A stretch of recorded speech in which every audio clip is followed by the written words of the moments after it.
पहिला यम म्हणजे माउथ.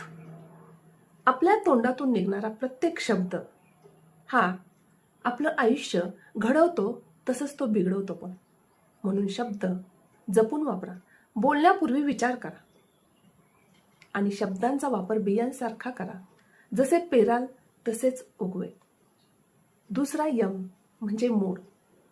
जर आपला मूड चांगला असेल तर ठीक आहे, आपण योग्य निर्णय घेऊ. परंतु जर मूड खराब असेल तर आयुष्यातील कोणतेही महत्त्वाचे निर्णय घेऊ नका. शांत व्हा आणि मग निर्णय घ्या. तिसरा यम म्हणजे माइंड.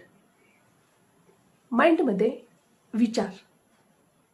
विचारांना प्रामाणिकपणे पहा, कोणता विचार आहे. कारण जो विचार परत परत आपल्या मनामध्ये येतो तेच आपलं लाईफ असतं.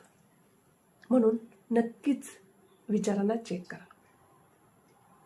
चौथा यम आहे मनी. दुसऱ्याला इम्प्रेस करण्यासाठी विनाकारण पैसे वेस्ट करू नका.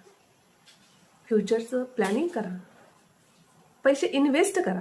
कारण आजची शिस्त उद्याचं स्थिर लाईफ असू शकतं. आणि पाचवा यम म्हणजे मॅनर्स. कोणत्याही व्यक्तीला रिस्पेक्ट आणि प्रेमाने वागवा. कोणी बघत असो किंवा काइंडनेस आणि रिस्पेक्ट अनेक सफलतेचे मार्ग ओपन करत असतो.